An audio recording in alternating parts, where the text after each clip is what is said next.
Let's talk about financial planning.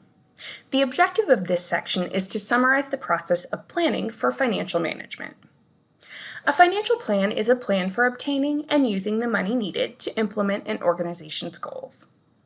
The 3 steps involved in financial planning are illustrated in Figure 16.3. A goal is an end result that an organization expects to achieve over a 1 to 10-year period. An objective is a specific statement detailing what an organization intends to accomplish over a shorter period of time. If goals and objectives are not specific and measurable, they cannot be translated into dollar costs, and financial planning cannot proceed. Once planners know what the firm's goals and objectives are for a specific period, they can construct a budget that projects the cost the firm will incur and the sales revenues it will receive. A budget is a financial statement that projects income and/or expenditures over a specified future period. Usually, the budgeting process begins with the construction of departmental budgets for sales and various types of expenses. Financial managers can combine each department's budget for sales and expenses into a company-wide cash budget.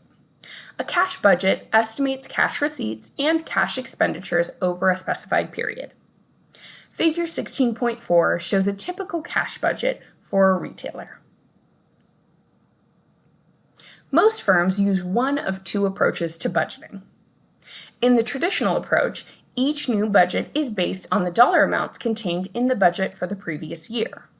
These amounts are modified to reflect any revised goals, and managers are required to justify only new expenditures.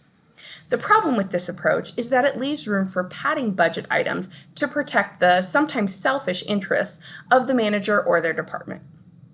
Zero-based budgeting is a budgeting approach in which every expense in every budget must be justified.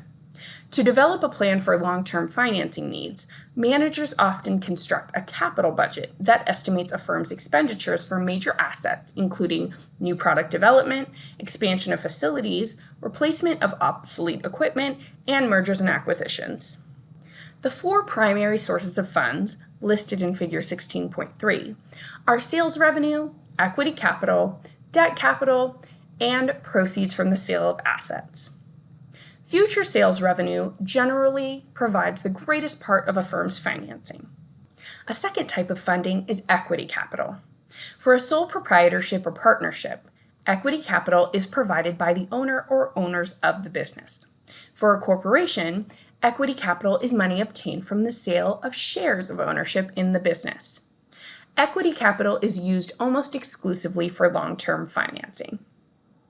A third type of funding is debt capital, which is borrowed money. Debt capital may be borrowed for either short or long-term use. Proceeds from the sale of assets are the 4th type of funding. Selling assets is a drastic step.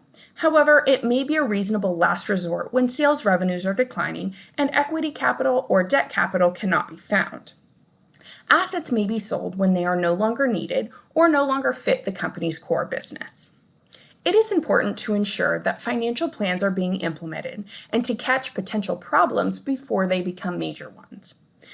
To prevent such problems, financial managers should establish a means of monitoring financial performance. Interim budgets, weekly, monthly, or quarterly, may be prepared for comparison purposes. These comparisons point out areas that require additional or revised planning, or at least those areas calling for more careful investigation.